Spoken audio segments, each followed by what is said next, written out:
Hello, everyone. Thank you for joining us for this Tech Talk, how user-level remediation can better protect your data. I'm your host, Tony Napolillo with Spirion.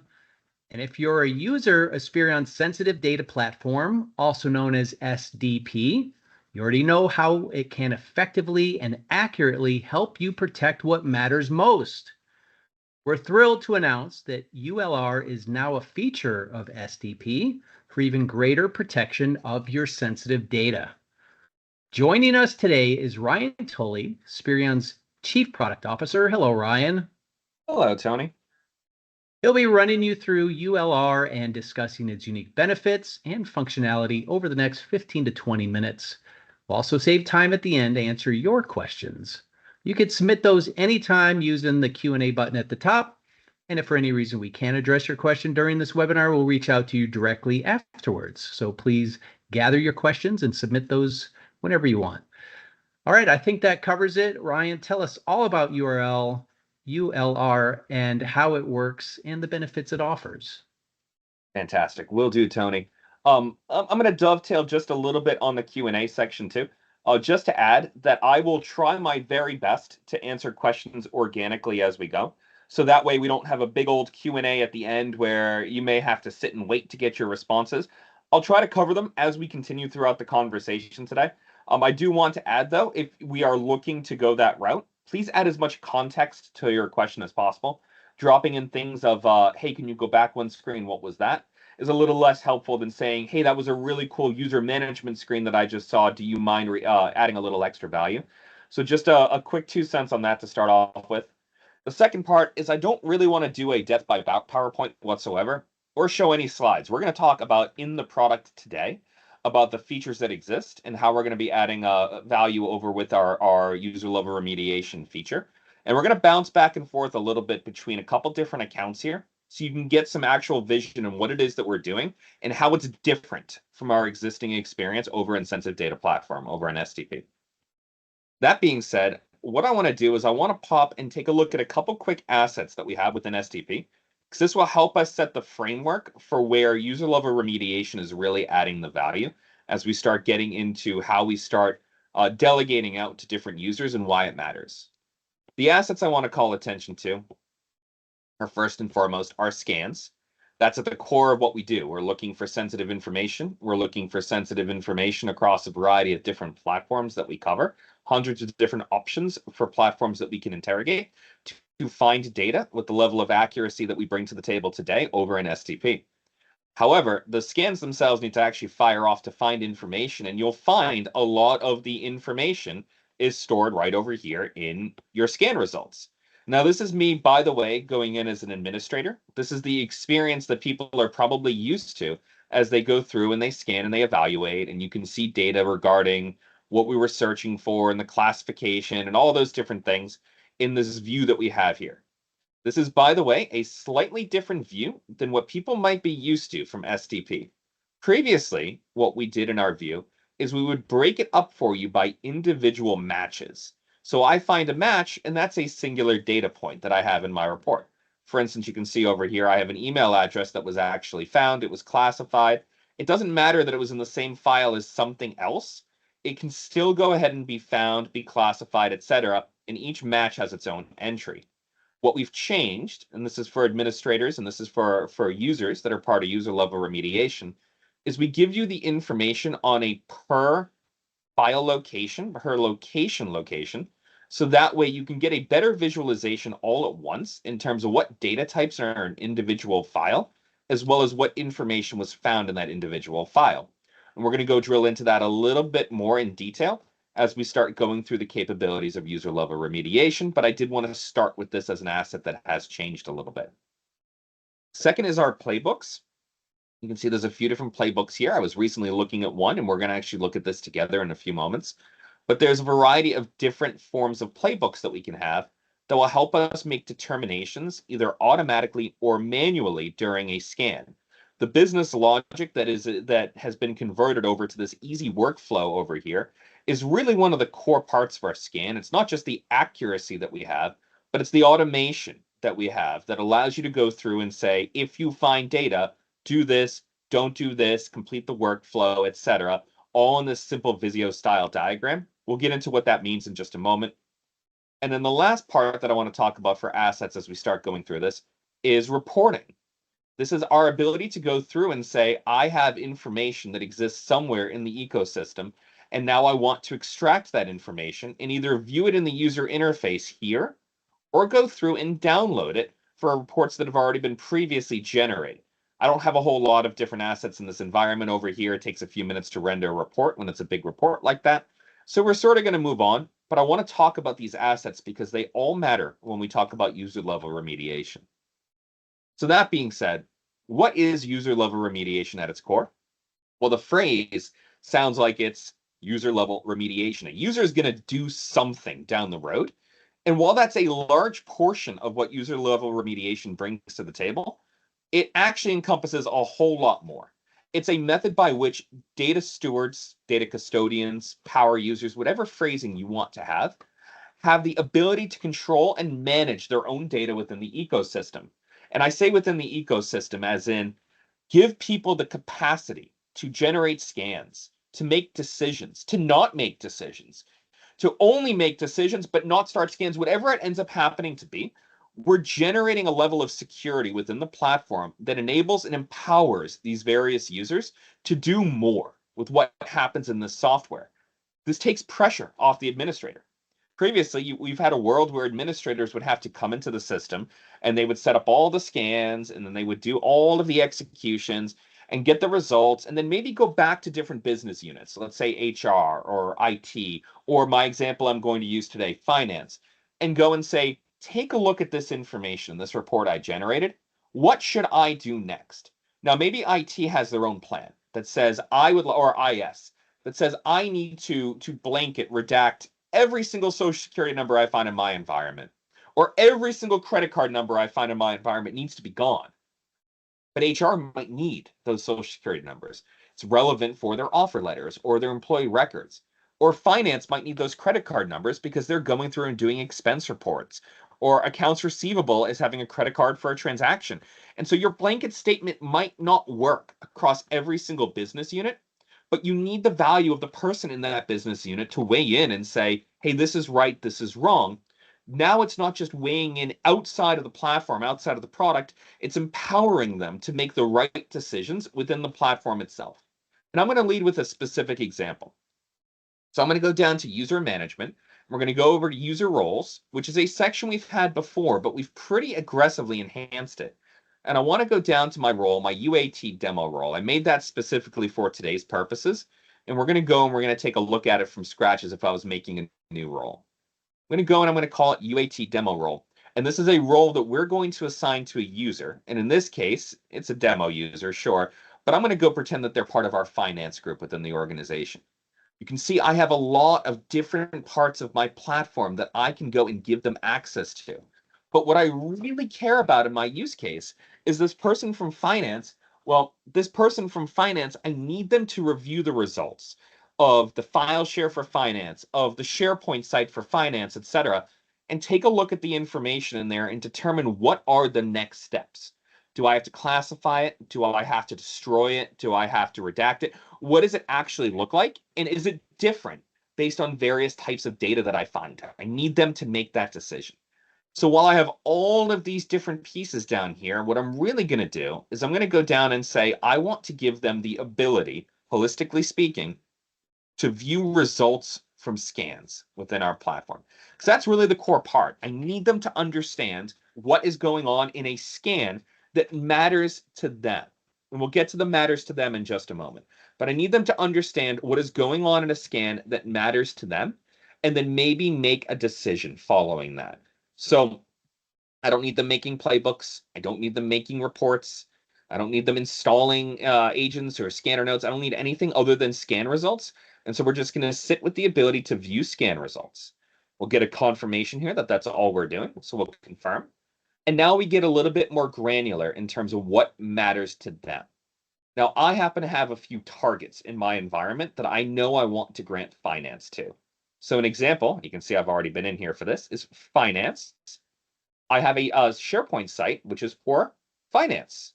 So I'm going to go through and I'm going to say that their permissions are going to be very specific in this case. And I have the ability to give them, just let it inherit from wherever their permissions already are. Hey, you can't touch this. Look at it, unmask look at it. We'll get into the difference in a second. And Playbook override. And what I've chosen here is Playbook override in view. And what does this mean? Is it means for the purpose of this target, the finance SharePoint site, the only thing that this finance person should care about are finance assets. And I could have a tag that covered just finance assets. I don't, but I wanted to show what this looks like on an individual basis and say, when the time comes to review those scans, I have a playbook that potentially says, go classify these files, go move these files, do anything. But this person in finance might know better than what the IT policy is. And I want them to make the decision in terms of what we do, whether it's a redaction, a classification, a quarantine activity, whatever it happens to be. I want them to make the choice. And because I want them to make the choice, that means they need to be able to look at the results to make a determination. Otherwise, it doesn't make any sense, right? They can't make a determination on something that they don't know anything about. And I'm giving the permission to view. So view is different from unmasked view because the information is sensitive. It could be a social security number, could be an address, could be a credit card number, could be a lot of different things. But I don't want this person in finance to know the exact specifics on it. So what we're going to do is we're going to mask that information. Depending on the type of sensitive information, we might mask the entire thing. Depending on the type of sensitive information, we might mask all but the last 4 digits, for instance. You'll see a couple examples of what I mean. If I do want them to be able to see everything, I just get to turn that on with unmasked view, but we're going to leave it as view and override for today's purposes here in our example. So they have view and override on a few different assets. I have gone ahead and set up for 75 over here, which is a workstation, and 79 over here, which is going to be a file system that is going ahead and being analyzed as well, all of which belong to the finance department. And I'm breaking this up by tags and by targets. But if I really wanted to, I could give them granular access to scans and granular access to playbooks and granular access to different reports over here. So it really lets you mix and match what these different roles can and can't do. Either giving them the blanket, yeah, you can do all this, or the very granular, I've made some reports. This is specifically a report for finance. I want them to be able to touch that particular report, and then we can go and we can move on. So as I go back to roles, I'm going to go switch over to users for a second here, and I'm going to pick my account, and I'm going to make sure that this user has the right permissions. I've already set them to UAT demo role, so that's fantastic. I don't need to make any other changes. And I'm going to change my view over to that individual user so that we can see what the experience looks like for them in the platform. I'm now logged in as that user over here. You can see I switched to incognito mode. And then here's my account that you can go take a look at. We'll also edit my profile so you can see it's the different account that I was using called Spirion test account. And we'll go back. And I'm going to take a look at my scans. Now, I still can see some dashboards, but you'll also see that my dashboards only cover a few different targets over here because those are the only targets I actually have access to. And I'm going to take a look at my all scans. Well, goodness, I have a scan I already did on system number 75. I have a scan that's ongoing on system 79. And I have a system that's ongoing as well over in that financial department SharePoint site. And 79, that file share is already returning results for me. So that's really good. We haven't quite gotten anything back over on the SharePoint side. So let's take a moment to see what this looks like. We'll pop into 79 for a moment here. We can view our scan results and get an idea of what's actually coming in over in the system. Now, I've seeded some information in here that's sitting in some random different locations, but we can go and we can identify, what different data types we're actually going and we're finding. We're finding keywords that I've already pre-told the system to find based on my different playbooks that I have. And we can see this type of information. And as it goes through, we can drill a little bit deeper if we want to. But this scan is still running, and I don't want to take any activities while the scan is still running until I have a little bit more data on what's actually going on. So what I'm going to do is I'm going to go back to my scan that's already completed over here on 75. I'm going to go take a look at my scan results over in this section. And again, we're breaking it down by location, not necessarily by action.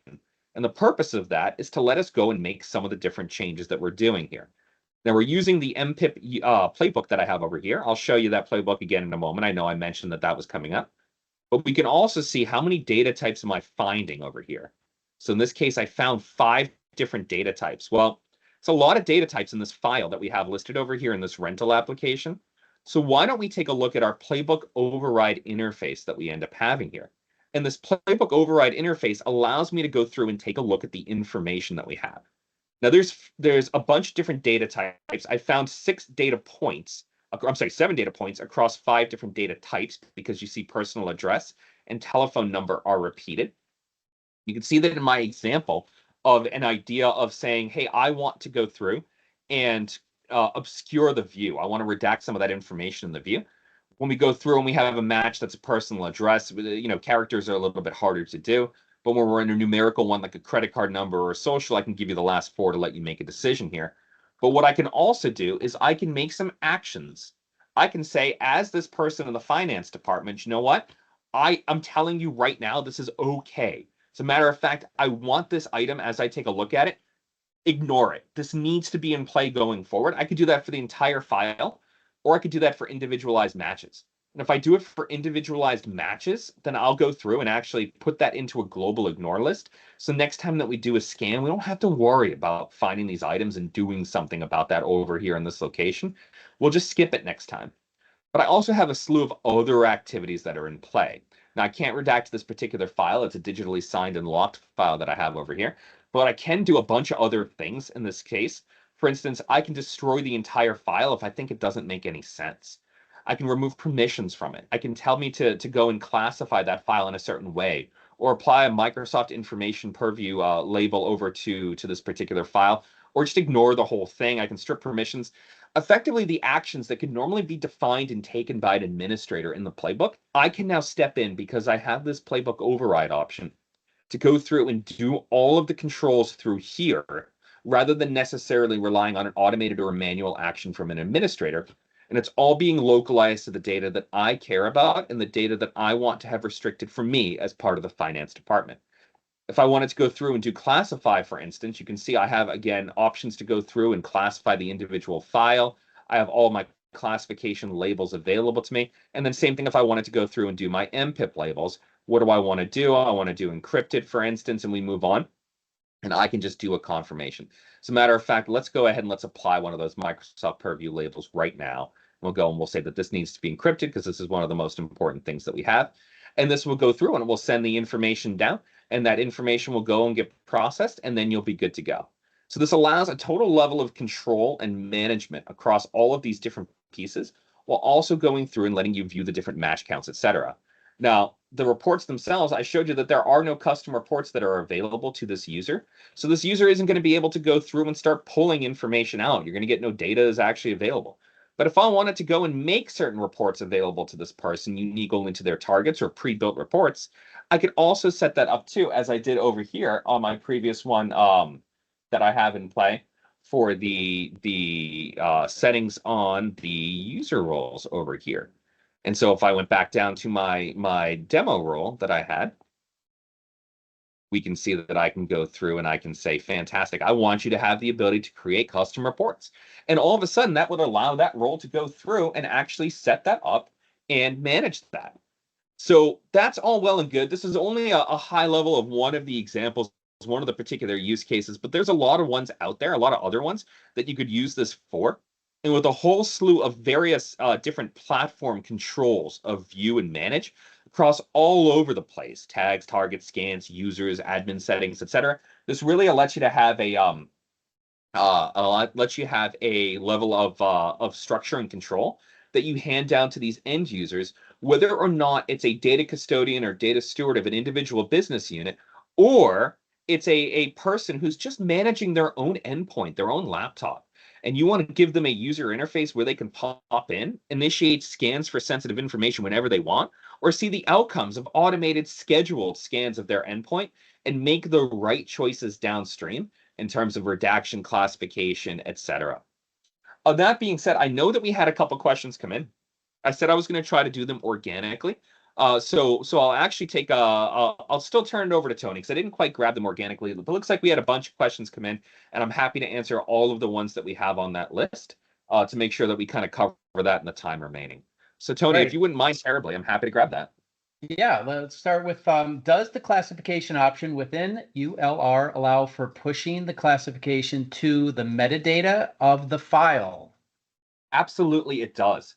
So, as a quick commentary on that one, there's a few forms of classification that we end up engaging with over in the product. And let me even swing over and see if I can bring this back up as an example. There's a persistent classification, there's a semi-persistent classification, and then there's a non-persistent classification, depending on what your desire is as either a user or an admin. And I'll break down the differences. I'm going to pick one file here randomly as we go and we choose this. This is a PDF file, so this is actually a pretty good example. If I wanted to go through and I wanted to classify this file right now, you can see I have the option to perform the action on the file and database or on the database only. If I do it on the database only, all that we're going to do is we aren't going to touch the file. And that's for people who are concerned about putting metadata into a file itself, because it'll do things like change the hash and whatnot. So this records it inside of SDP that this file has been classified in a certain way, and that data can be extracted as necessary, whether it's a report or something different. If we're using our C product, for instance, it could be fed into a dashboard on something like Power BI or whatnot. But if you do it on the file as well, we'll either persistently classify it or semi-persistently.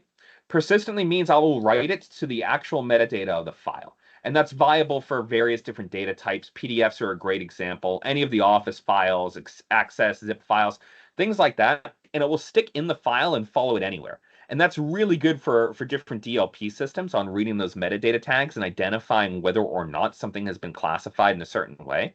It'll help prevent data from being, exfiltrated in an environment if it's been classified as super sensitive. And there's a lot of other tools that can read our classification labels that sit on that. The other one is semi-persistently. Some files themselves you just can't go ahead and classify without putting an envelope around it. And that's what some classification technologies like Microsoft Purview Information Protection does. And incidentally, we can apply those labels that will put an envelope around them if desired. But if you're not looking for an envelope, you're not looking for a way to necessarily change that file either. We offer the option of an alternate data stream, which effectively is, for lack of a better phrase, it's called a sidecar file that even if you move the file in the ecosystem, it'll follow the file as it moves. And that information can also be extracted and checked by things like a DLP system or whatnot, but without necessarily corely changing the file itself. So yes, we absolutely can push it to the metadata of the file. It's just the ways that we can do it certainly vary depending on the file type and your desires. It's a great question. And again, if you have any questions, submit them now. We got time to answer a few more here. Does this support me having a platform administrator that does not have access to the data in the platform? Yes, actually. So that's a good one. I didn't go over that use case, but let's bring that up. Because people often in the IT ecosystem, right, rather than necessarily the IS one, but even in IS, you're looking for an administrator of the platform that doesn't have access to the data. I've spent a lot of time in the SharePoint space. That's a very common thing to see an M365 administrator who doesn't look at data or have the ability to access it. You see it in CRMs like Salesforce or Dynamics and a bunch of different spots. So what I actually could do is when I go through and I make these roles, I can have someone who could manage admin settings, manage users and roles, and not have access to any other thing in this organization. Maybe script repository would be helpful too, because it's kind of an admin function. But at the end of the day, that's all they have. So you can now have an administrator whose entire job is just adding this to the list of platforms that they're managing in terms of permissions, in terms of users, in terms of that sort of thing, all of the settings, etc., without actually getting into scanning data or even looking at data that exists in the platform. It's the ultimate way to keep the administrative duties completely separate away from those who can go and access the information. It's a great question. All right, here's another. Are semi-persistent classifications via ADS visible to DLPs for management/control of file movement? The answer is a little bit of a challenging. It depends. But an ADS, with those sidecar ones, can be read by various different DLP systems. What I would encourage you to take a look at when it comes to our classification systems is our marketplace. Now, we do admittedly rely heavily on the persistent classification in terms of different DLP systems that we do interoperate with, because they can read our classifications. But there are a variety of ones out there that can read those sidecar files and then make decisions off of that. So the answer is it depends on your DLP system, but quite a few of them can. And someone would like to know, will ULR be available for on-prem deployments? So ULR is the feature that you're looking at in the way that it's being done right now. This is unique to our sensitive data platform, our SaaS offering that we have. So this entire experience and how we go through and we do this is unique in that regards. There is our on-prem product sensitive data manager, which does have a form of RBAC, including the agent user interface that some people can use to manage in that regards. But it's a little bit less comprehensive than what we're looking at over here. We're continuing to evolve and grow this over on the SDP side of the house rather than necessarily the SDM side of the house. And this is where we're going to see all of our cool new iterative features around user level remediation. What we have for RBAC over on the SDM side may potentially change, but they're going to be two different feature sets, if that makes sense. And we have one more, unless anything else comes in. Can I use ULR to onboard new employees into the platform? Yes, you can actually. So rather than going through and having a user necessarily generated ahead of time, you can go, or let me rephrase that, have a user come on board for the first time. What you can do is you could, for instance, go and add your users. And as you add the users in the user interface here, you can go and you can set up what their roles are and what their permissions are. So effectively, by the time that they're onboarded in here, they have the right permission set already. Once you've pre-created all of these user roles, put them in the right bucket and you're good to go. These users are going to be in the right position already, and you'll be successful right out of the gate without having to worry about them poking around and finding information that they shouldn't be getting. Wonderful. It looks like that's it, except for this last question. Is this being recorded and can I get a copy? Yes, it is. And yes, you will. This Tech Talk is recorded. It will be sent out to all attendees to watch again or share within your organization. And pending any final questions coming in, doesn't look like it. Ryan, that was great information. We're very excited to have ULR part of SDP. And we appreciate the time you've taken today to join us to learn more about it. If you have any additional questions, you can reach out to your CSM or go to spirion.com and reach out to us that way. Thank you, Ryan. Thank you, everybody. Goodbye. Thanks all.